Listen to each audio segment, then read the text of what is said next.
I came to my son's wedding, but his bride said, "Why did you invite her? I told you not to invite her." My son kicked me out. I decided to cancel all my payments for this wedding. The next day, he burst in. "Good day, dear listeners, it's Louisa again. I'm glad you're here with me. Please like this video and listen to my story till the end, and let me know which city you're listening from. That way, I can see how far my story has traveled. People always said I had a generous heart. I think they meant it as a compliment, though somewhere along the way I started to wonder if it had cost me more than I ever intended to pay. My name is Margaret Harris. Most people call me Maggie. I'm 64 years old. I live in a 2-story colonial house in Dayton, Ohio. And for the past 11 years, I've been raising myself on black coffee, garden tomatoes, and the quiet kind of hope that keeps widows going after they've buried their husbands too soon. My late husband, Robert, passed from a heart attack when our son Daniel was only 27. After that, it was just the two of us, me and Danie, bound together by grief and habit, and Sunday dinners that went on a little too long. Daniel was never a difficult child. He was gentle, sensitive, the kind of boy who brought home stray cats and cried at the end of sad movies. I raised him to be kind, and he was. But he was also, if I'm honest, easily influenced. Robert used to say, "That boy needs someone to stand next to him or the wind'll take him sideways." I thought that was Robert being too hard. Now I know he was just being precise. Daniel met Crystal Novak at a work conference in Columbus, 3 years before any of this happened. I remember the first time he brought her to my house for dinner. She walked in without taking off her shoes, looked around my living room like she was appraising it for resale, and said, "It's cozy." The way she said it made cozy sound like an insult. I told myself I was being unfair. I told myself that a lot in the beginning. The first real warning sign came about 8 months into their relationship. Daniel called me on a Thursday evening, which was unusual. We had Sunday calls. That was our rhythm. He sounded stiff, rehearsed. He said Crystal felt that his mother called too often and that maybe we should give each other a little space. I asked him what that meant. He said, "Just, not every week." I sat with the phone in my hand for a long time after we hung up. Outside, the neighbor's dog was barking at something in the dark. I remember thinking, this is how it starts. After that, things changed in small, deniable ways. I was no longer included in birthday dinners, just informed after the fact. Family photos appeared on Daniel's social media that I wasn't in. When I visited, Crystal would appear from a back room, polite but glacial, and find a reason to whisper something to Daniel that would make him uncomfortable for the rest of the afternoon. She never raised her voice. She never had to. The control was quiet and total, like carbon monoxide. Still, when Daniel called to tell me they were engaged, I was happy for him. Genuinely. Because I loved my son, and because I believed, foolishly I now see, that marriage might settle things, that Crystal might soften once she felt secure.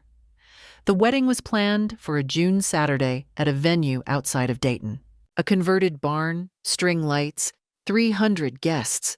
Beautiful by any standard. And expensive. Crystal's parents contributed some, but their finances were stretched, and so Daniel came to me.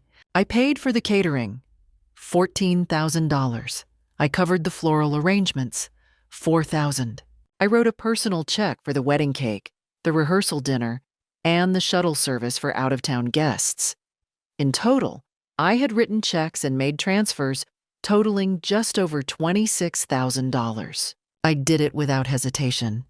He was my son. It was his wedding. I was not asked to be involved in any of the planning. I found that out gradually. When I suggested a florist I liked and Crystal said they'd already decided. When I offered to help address invitations and Daniel said it was handled. When I asked which table I'd be seated at, and there was a pause just a half-second too long before he said, "I'll check." I checked my dress 3 times the morning of the wedding. Pale blue, knee-length. The one Daniel had told me looked elegant when I'd shown him a photo. I drove to the venue alone. I parked, walked across the gravel lot in my good shoes, stepped into the entrance of that barn full of white flowers and golden light, and I felt, just for a moment, proud. Then Crystal appeared. She was in her dressing room alcove, still in her robe, but she saw me through the doorway, and she stopped. Her eyes went to Daniel, who was standing near the entrance, greeting early arrivals, and in a voice she did not lower, she said, "Why did you invite her? I told you not to invite her." The room did not go silent. People kept talking. Music played softly from a speaker somewhere. But Daniel looked at me, and his face did something I will never forget. It folded. Not in anger, not in shame, in relief. Like he'd been waiting for permission to do something he'd already decided to do. "Mom," he said quietly, walking toward me, "I think it's better if you go." I stood there in my pale blue dress in that beautiful barn that I had paid for, and I looked at my son, and I said nothing. I walked back across the gravel lot. I got in my car. I drove home. And somewhere on Route 40, with the flat Ohio fields on either side of me, something shifted in my chest. Something old and patient, and very, very done with being quiet. I got home at 11:47 in the morning on what was supposed to be my son's wedding day. I know the exact time because I looked at the kitchen clock when I walked in, the way you do when something has just happened that you'll need to account for later. The house was quiet. Saturday. Quiet. The kind of silence that used to feel peaceful and now felt like an accusation. I set my purse on the counter. I took off my shoes. I stood in my kitchen in my pale blue dress and I looked at the coffee maker and thought, I should make coffee. Instead, I sat down on the floor. Not dramatically. I wasn't that kind of woman. My knees just gave out from underneath me, and I sat with my back against the cabinet and my good dress spreading out around me on the tile, and I let myself feel all of it. The humiliation first, that was the sharpest part. 300 guests in that barn, and Crystal's voice had carried. How many people had heard? The caterers I'd hired? The florist who'd smiled at me at the tasting? The shuttle driver I'd paid extra to handle elderly guests gently? They were all there, doing jobs I had funded, watching Daniel's mother walk back to her car. Then, the grief. Because underneath the anger, it was grief. My son had looked at me, his mother, the woman who had held his hand in every emergency room, who had driven 4 hours to move him out of his first bad apartment, who had sat with him on the back porch the night Robert died and not said a word because words weren't what was needed. And he had chosen her. Not once, not accidentally. He had chosen her, and he had let her make the choice out loud. I stayed on the floor for a while, long enough for the light in the kitchen to shift. Then I got up, made the coffee, and went to find my files. I am a practical woman by nature. Robert used to say I was the only person he knew who grieved with a legal pad nearby. He meant it fondly. I had always managed our household accounts, our taxes, our insurance. After he died, I managed everything. I knew where every document was.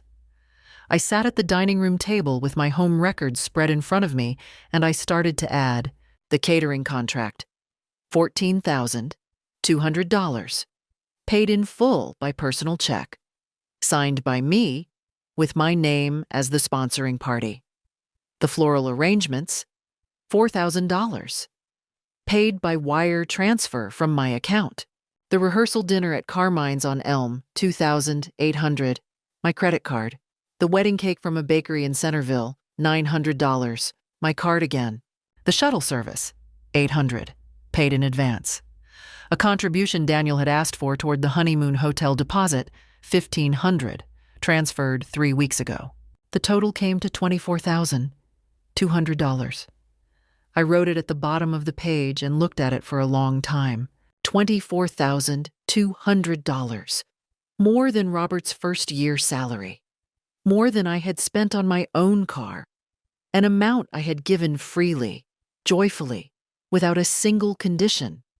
Because I had believed it was a gift, and because I had believed that the boy I raised would not let someone treat me like an inconvenience to be managed. I was wrong on both counts. I am not a vengeful person. But I am an accountant's daughter, and I know that money given under false pretenses is not a gift. It is leverage that was used against the person who gave it. And I knew, sitting at that table, that if I did nothing, if I swallowed this the way I had swallowed every small cruelty for 3 years, then I would spend the rest of my life being someone who could be dismissed from her own son's wedding and would quietly go home and wait to be forgiven. I was 64 years old. I had waited long enough for things. I pulled out a fresh piece of paper and I began to write. Not an angry letter, not a dramatic ultimatum, just facts, organized clearly. The way my father had taught me to organize facts: dates, amounts, contract numbers, names of vendors. I listed every payment, every transfer, every receipt I had. I noted which payments had been made as gifts with no written agreement, and which, the catering contract in particular, had been made with my name as the commissioning party. Then I called my friend Dorothy. Dorothy Callahan had been my closest friend for 31 years. She was a retired paralegal, sharp as a tack at 70, and she did not flinch at difficult situations. I had been there for her through a bad divorce and a worse custody fight. She picked up on the second ring. I told her everything, from Crystal's voice carrying across the barn, to Daniel's folding face, to the $24,000 now sitting on my dining room table in organized columns. There was a silence. Then Dorothy said, "Maggie, do not touch anything. Don't send any messages tonight. I'm coming over." She arrived 40 minutes later with a bottle of Merlot, her reading glasses, and her old paralegal notebook. We sat at my dining room table until midnight, and by the time she left, I had the beginning of a plan. Monday morning, I was sitting in the office of an attorney named Gerald Fitch before 9 o'clock. Dorothy had recommended him. She'd worked with him years ago on a contract dispute, and she said he was the kind of lawyer who didn't waste your time with sympathy. He wasted it on strategy, which was what you actually needed. His office was on the second floor of a brick building on Patterson Avenue, with diplomas on the wall and a desk that had clearly seen serious work. He was around 60, trim, with reading glasses on a chain. I brought my file. Every receipt, every bank transfer confirmation, every email where Daniel had asked me for money and I had said yes. Gerald read through it without interruption. Then he set it down and said, "Tell me about the catering contract." I explained. The caterer, a local company called Meadow Table, had sent me the formal contract because I was paying. My name was on it as the client. I had the signed copy. Gerald nodded slowly. "That one you have real standing on," he said. "If the event has already occurred and full service was rendered, recovery is difficult. But if there are any unused services, deposits still held, or ancillary charges not yet processed, you may have grounds to halt those. The others, the cake, the rehearsal dinner, the flowers, those are gifts in the eyes of the law. You paid voluntarily with no written condition. Hard to recover." "I'm not trying to recover all of it," I said. "I want to know what my options are." He looked at me over his glasses. "What are you actually trying to accomplish, Mrs. Harris?" I thought about it honestly. I want my son to understand that what happened has consequences. And I want to stop being a person who absorbs things silently. Gerald said that was a reasonable goal. He advised me to send a formal letter, through him, to Daniel and Crystal, outlining the payments I had made, noting that several had been made under the assumption of a functioning family relationship, and requesting a written acknowledgement and discussion. Not threatening, not demanding repayment immediately, just establishing on paper that the money existed and that I was aware of its existence and significance. "It starts the conversation officially," he said, "and it tells them you're not going to sit quietly." I authorized him to send the letter. It went out Wednesday by certified mail. I found out later, from my sister-in-law Linda, who still spoke to Daniel occasionally, that the letter arrived on Friday. Crystal signed for it. Daniel apparently was at work. Linda called me that Friday evening. "Maggie," she said carefully, "Daniel called me today. He sounded rattled. He said you'd sent them some kind of legal letter. He wanted to know if I knew what you were planning." So they'd noticed. "What did you tell him?" I asked. "I told him I didn't know the details, and that if he wanted to understand what his mother was thinking, maybe he ought to call her." She paused. "He hasn't called you, has he?" "No," I said. "He hasn't." The fact that his first call was to Linda, and not to me, told me everything I needed to know about where the decision-making was happening in that household. The real turn, what I now think of as the point of no return, came the following weekend. Dorothy had stayed in touch with a friend of hers named Pauline, who worked part-time as a bookkeeper for a local event vendor. Through a chain of coincidences that I won't detail too precisely out of fairness to Pauline's professional position, I learned something that Dorothy relayed to me carefully over the phone on a Sunday afternoon.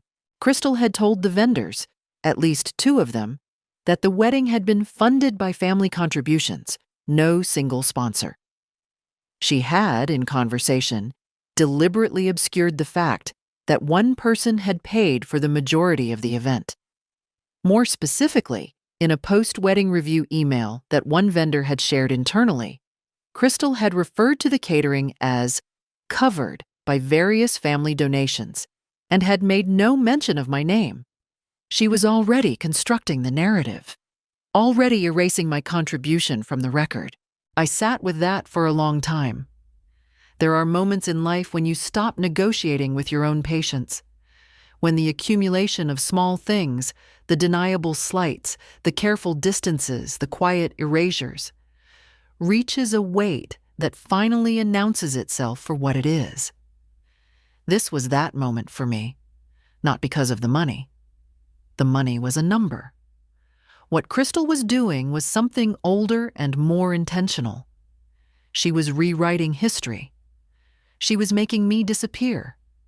And she was using my son to do it. I called Gerald on Monday morning and told him to move forward. "Move forward how?" he said. "Whatever tools I actually have," I said. "Let's use them." He began drafting a formal demand letter regarding the catering contract, the one with my name on it, citing unpaid coordination costs that had never been formally closed, and requesting a financial accounting of vendor arrangements made under my contracted authorization. It was narrow, precise, and completely legitimate. And it would make clear, in writing, that could not be quietly erased, exactly who had paid for what. The erasure was over. The demand letter went out on a Tuesday. Gerald sent it by certified mail and email simultaneously, so there could be no claim of non-receipt.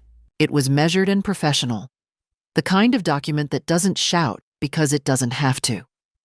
It outlined the catering contract, my status as the named client, the amounts paid, and formally requested a reconciliation of any remaining deposits or outstanding credits under the contract. It CC'd the catering company directly. It did not use emotional language. It did not mention the wedding, or Crystal's words, or the gravel parking lot. It didn't need to. Gerald told me to expect a response within a week. I received one in 36 hours, but it didn't come through the mail. It came to my front door on a Thursday evening at 6:15. I heard the car first, Daniel's gray Accord pulling up too fast, parking at an angle the way he did when he was upset. I was in the kitchen, and I did not move toward the window. I heard the car doors, both of them. I heard the footsteps on the porch. Then the knock, which was harder than a knock needs to be. I opened the door. Daniel was in a work shirt with the sleeves rolled up, the way he looked when he'd come straight from the office without changing. His jaw was tight. Behind him stood Crystal, arms folded, dressed in the quiet, composed way that people dress when they want to appear reasonable while being the opposite. She looked at me the way someone looks at a problem that has gotten out of hand. "Mom," Daniel said, "what is this?" He held up the letter, printed, slightly creased, like he'd been gripping it. "You're sending us legal notices now?" "Your attorney sent me that letter," Crystal said, before I could answer. Her voice was even, controlled. "This is harassment." "Come inside," I said, and stepped back from the doorway. They came in. I did not offer them anything to drink. We stood in the living room. "I'm not going to explain the letter," I said. "Gerald explained it. It's clear. You're trying to get money back from our wedding," Daniel said. "Our wedding, Mom. This is unbelievable." "I'm trying to ensure that my financial contribution is accurately accounted for," I said. I had rehearsed this phrasing, not coldly, but clearly. That's all the letter says. "You're doing this because of what happened," Crystal said. "You're punishing us because you're upset." "What happened?" I said. She looked at me. "Say what happened, Crystal," I said quietly, out loud, in this room. "Tell me what happened." There was a silence. Crystal's composure flickered, just slightly, the way a candle flickers when a door opens far away. She didn't say it. Of course she didn't. Saying it out loud would mean acknowledging it. And acknowledging it would mean she was the one who had told my son to remove his mother from a wedding she paid for. She wasn't going to say that. She never would. "This is going to damage your relationship with your son," she said instead. "Is that what you want?" "I want my son to call me," I said. "Not Linda, not his lawyer, me. I want him to look at me and tell me that what happened at that wedding was right, and I want to see his face when he says it." Daniel looked at the floor. His face did that folding thing again. "We'll get our own lawyer," Crystal said, "and we'll show that this is retaliatory and baseless." "That's absolutely your right," I said. "Gerald's contact information is on the letter." They left. Crystal moved first, and Daniel followed, the way he always did now. I stood at the window and watched the gray Accord back out too fast and disappear down the street. Then I sat down on the couch and I shook, not from fear exactly, from the release of it. My hands were trembling and my heart was going too fast, but underneath that, underneath the physical shock of confrontation, I noticed something unfamiliar. I had said what I meant. I had not apologized. I had not softened the edges to make them more comfortable. And I was still standing. The following morning, I called Gerald and gave him a brief account. He said I had done exactly right and that I should expect the threat about their lawyer to either materialize or dissolve within a couple of weeks, that it would tell us something important about how serious they actually were. Then I did something I hadn't let myself do in years. I called my friend Donna, who had a cottage near Lake Erie, and I asked if I could come for a few days. "Get in the car," she said. I spent 4 days in Donna's cottage. I slept late. I walked along the shoreline in the mornings with coffee in a travel mug. I watched the water, which doesn't care about anything and is very restful for that reason. I let the week go quiet. I did not check my email compulsively. I talked to Donna about Robert, about Daniel as a child, about the blue dress still hanging in my closet that I hadn't yet decided what to do with. On the 4th day, sitting on the dock, I realized I wasn't afraid anymore. The shakiness was gone. What was left was something much simpler and much more useful. I was ready. The call came on a Wednesday, 2 days after I returned from Donna's cottage. "Daniel, not Crystal." That was the first thing I noticed. The number on my screen was his, not blocked, not routed. He was calling himself. I let it ring twice, then answered. His voice was different. The tightness was gone. He sounded tired and younger than 38, the way he'd sounded at 20 when he called from college with problems he didn't know how to name. "Mom," he said, "can we talk? Just us. Not lawyers. Not Crystal. Just you and me." I felt the pull immediately. That's the thing people don't understand about this kind of situation. They assume the hard part is anger. It isn't. Anger is clean. The hard part is love. Because I loved Daniel. I had loved him his entire life with the particular bone-deep love that mothers carry, whether they're appreciated for it or not. The sound of his tired voice on the phone was designed, intentionally or not, to reach precisely that love and ask it to stand down. "I'm listening," I said. I kept my voice even. "I think things got out of hand," he said. "I think I should have handled it better. The wedding day. I know it was wrong." "Do you know why it was wrong?" A pause. "Because you're my mother." "That's part of it," I said. "The other part is that I paid for most of that wedding, Daniel, with no conditions, because I wanted you to have something beautiful, and I was removed from it by someone who had decided I didn't belong there, and you let it happen."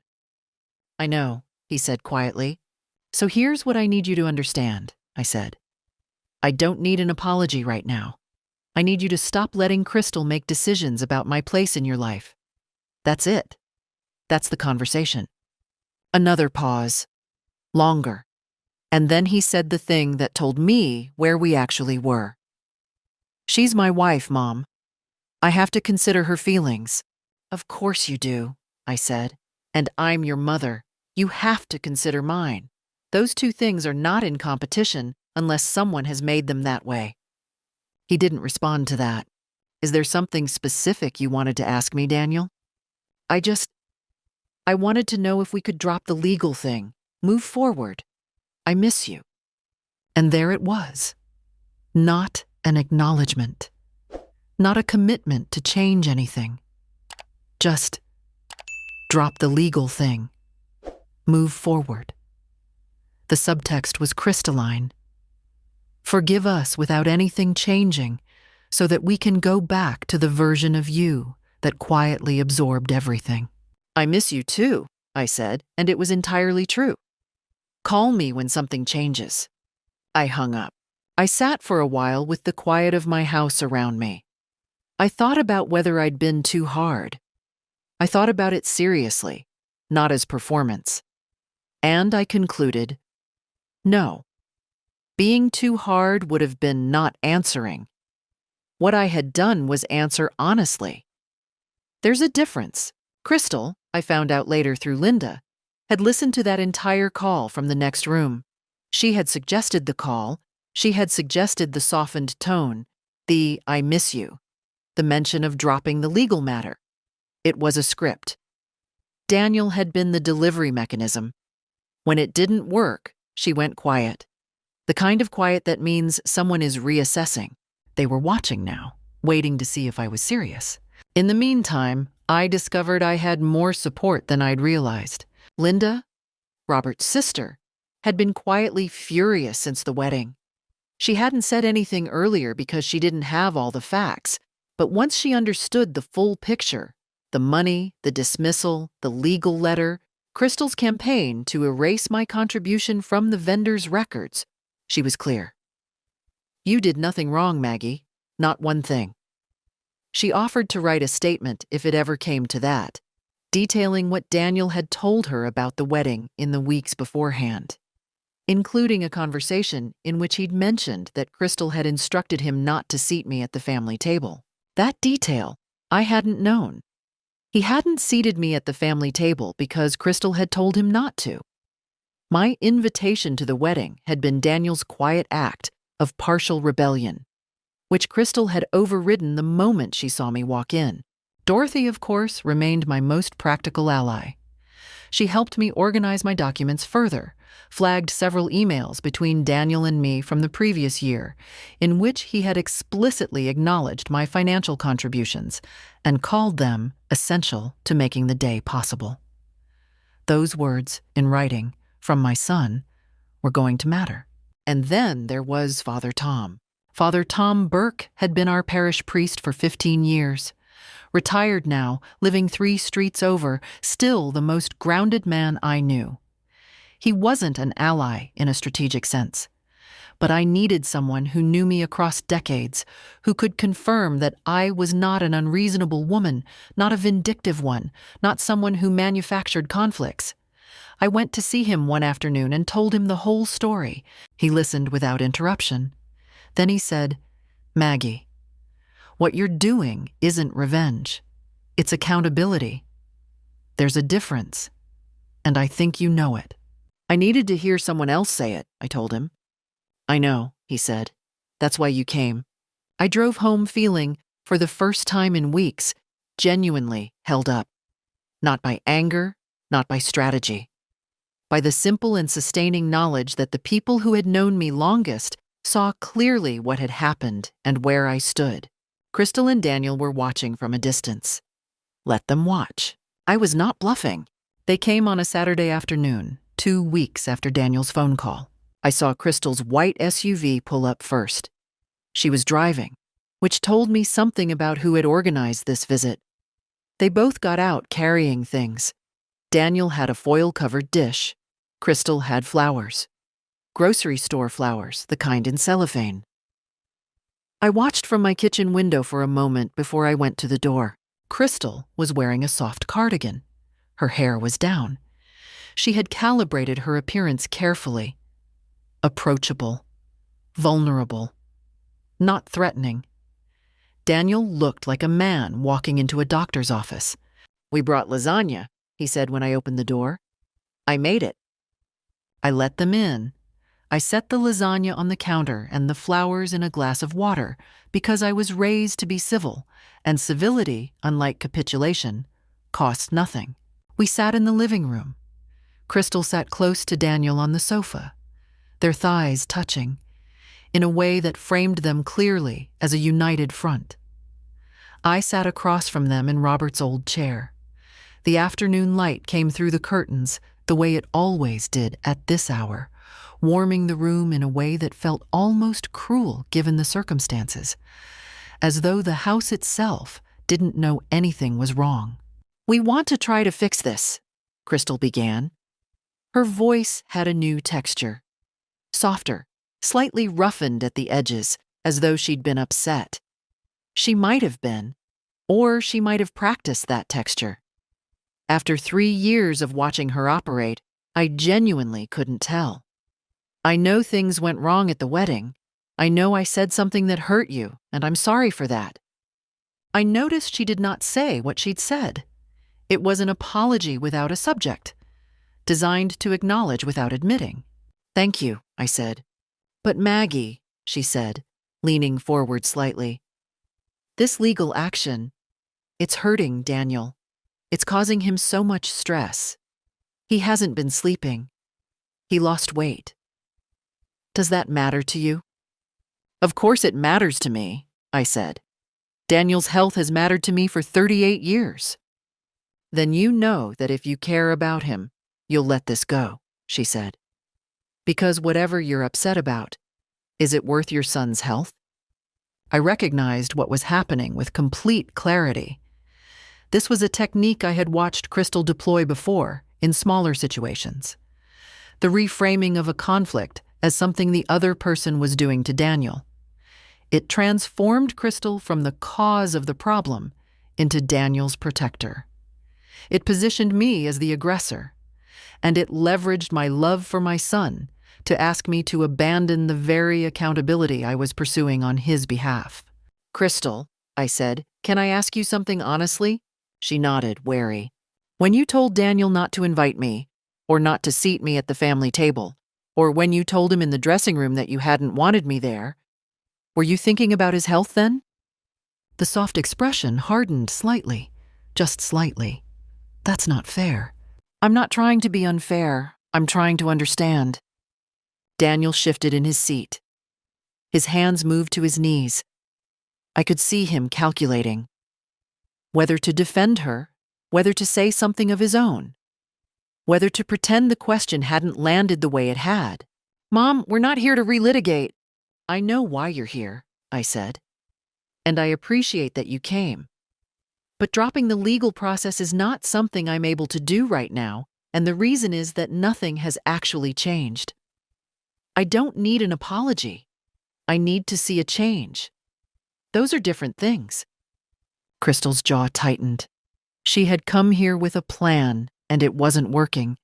And women like Crystal, organized, controlled, strategic, find that genuinely disorienting.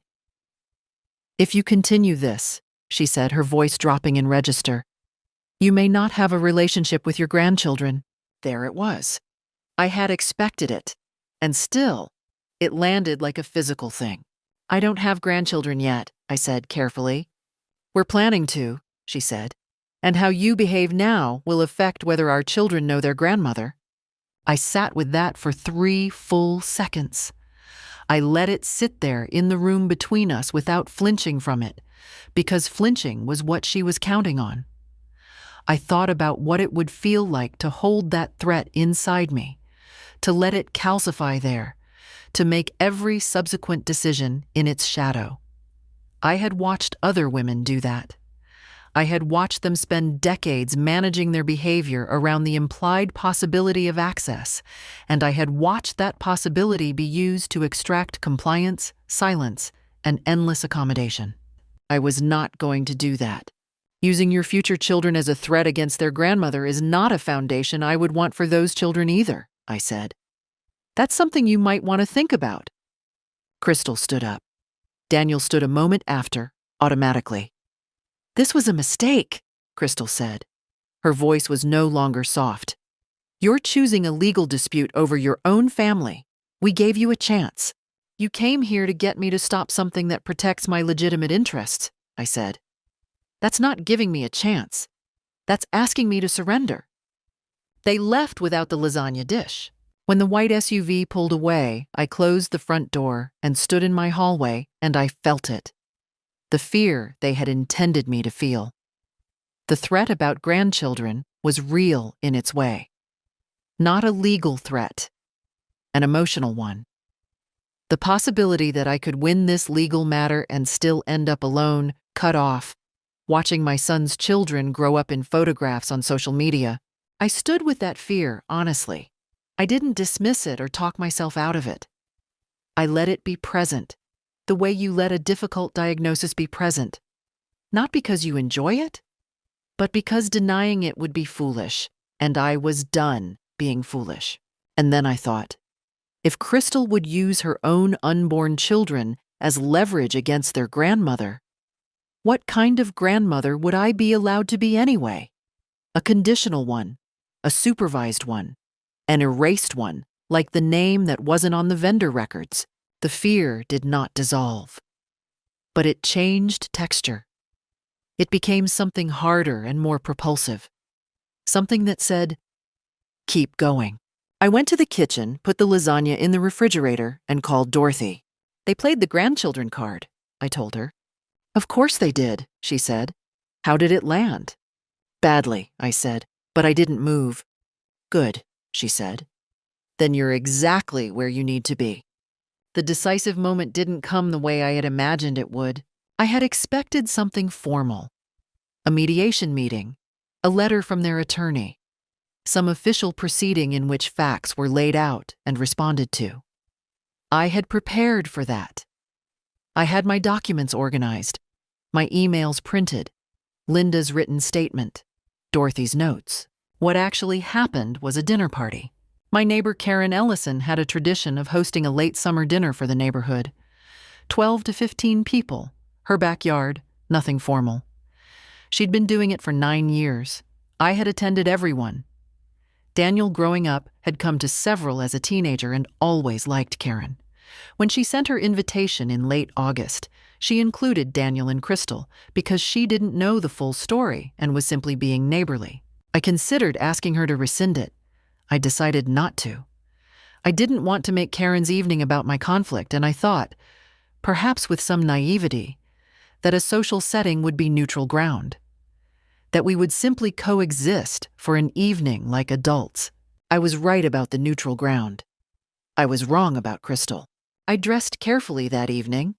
Not the blue dress, never that again, but a deep green wrap dress I had always felt like myself in.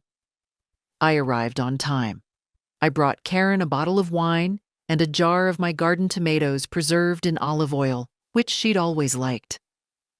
I said hello to the neighbors I knew. I was, by any external measure, simply a woman at a dinner party. The dinner was pleasant in its first hour. 14 people on a warm August evening, citronella candles, Karen's pulled pork, the kind of easy neighborhood conversation that has nothing to do with anything. I sat at the far end of the table from Daniel and Crystal, which suited everyone. I talked with Karen's husband Bill about his woodworking project, and with my other neighbor June about her daughter's graduate program.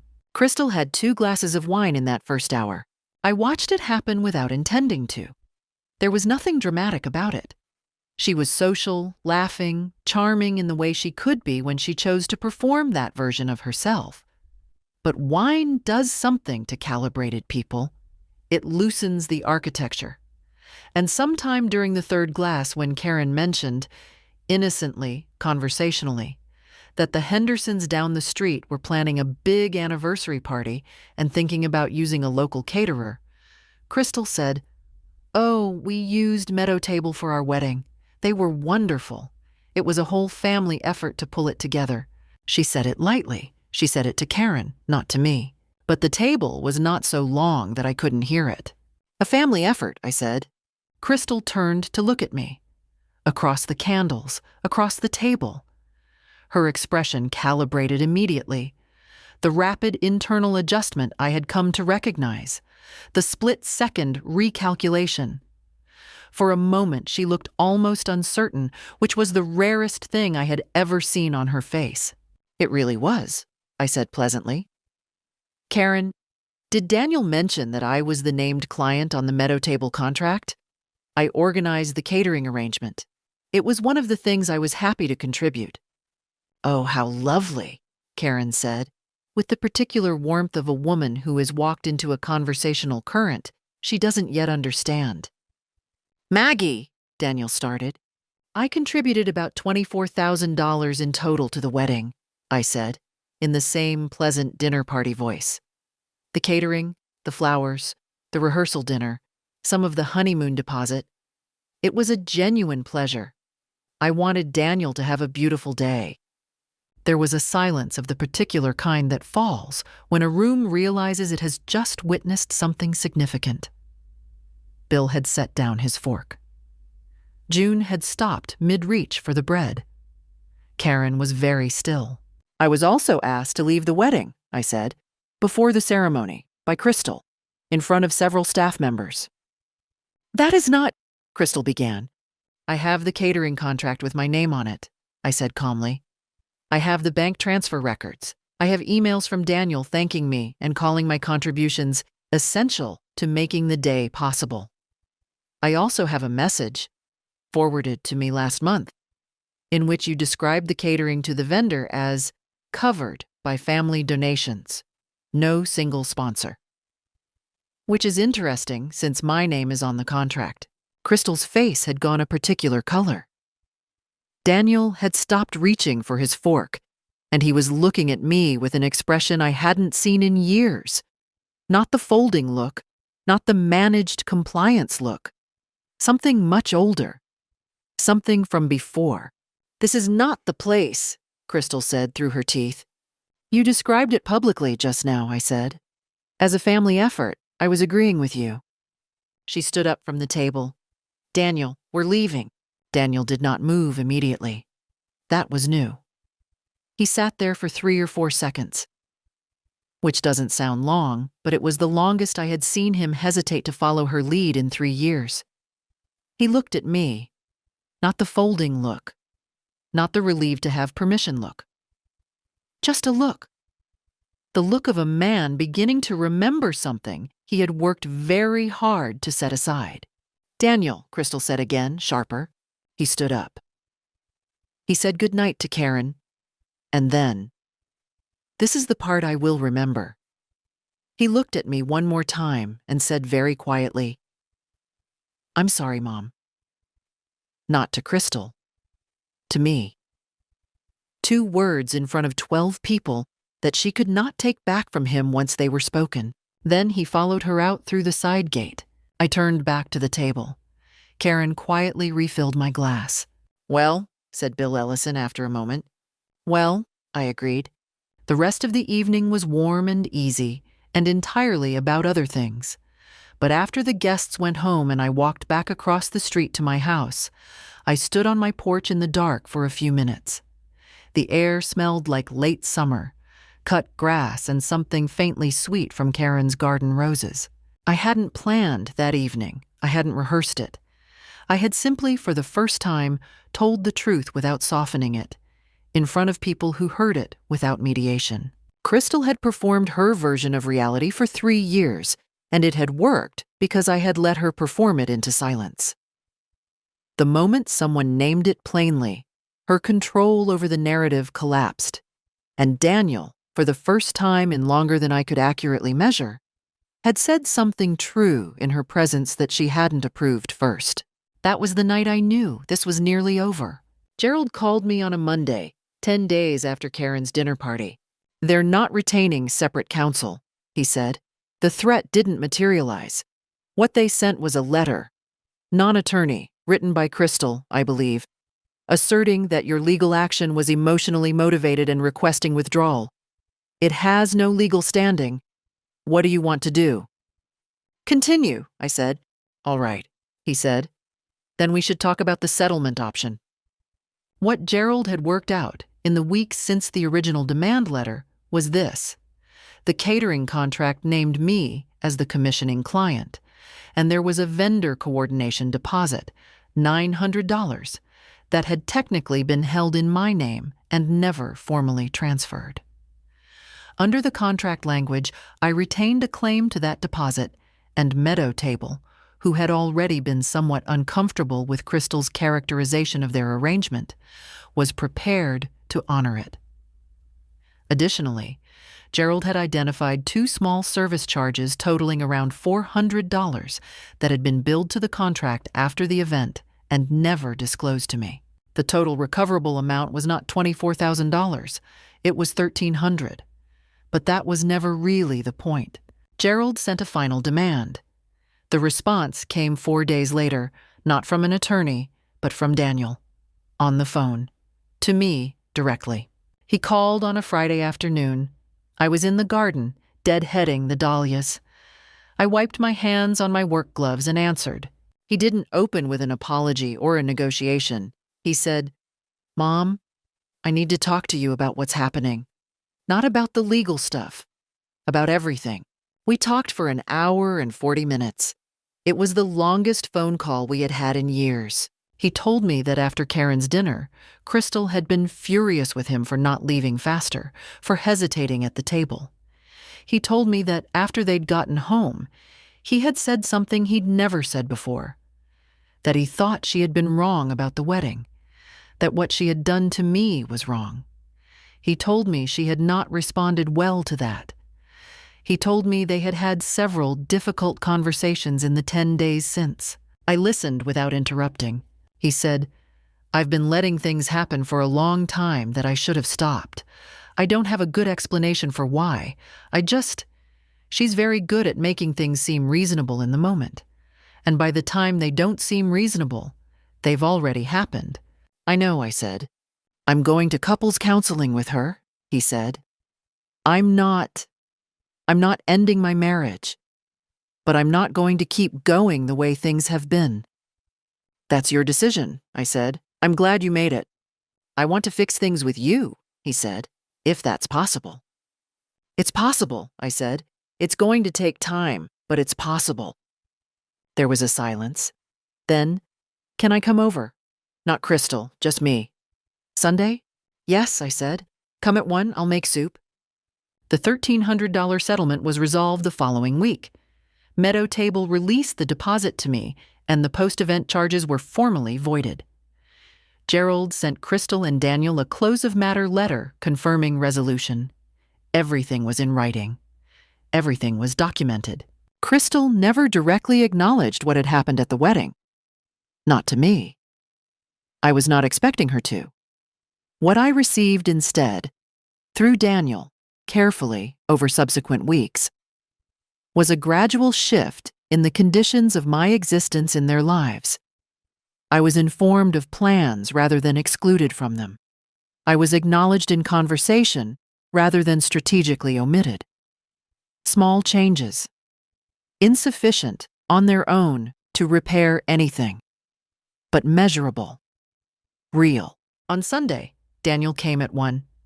He sat in the kitchen while I made potato soup, and he talked, and I listened, and then I talked, and he listened. At some point, he said, "I'm sorry, Mom. I know that's not enough, but I am." "I know you are," I said. We ate soup, and it was quiet and not comfortable exactly, but honest, which is better than comfortable when comfort has been used as cover for so long. After he left, I washed the bowls and stood at the sink and looked out at the garden. The dahlias were still blooming, late in the season. I had not recovered everything I had lost. Some of it, the wedding, those hours, the blue dress I had put in a bag for goodwill, was simply gone. But I had recovered myself. My name was on the contract. My contribution was on record. My son had sat in my kitchen and said, "I'm sorry," without Crystal in the next room, and he had meant it. That was, in the end, the only victory that had ever actually mattered. The months that followed were, in the quietest and most genuine sense, good. I want to be precise about that word. Good.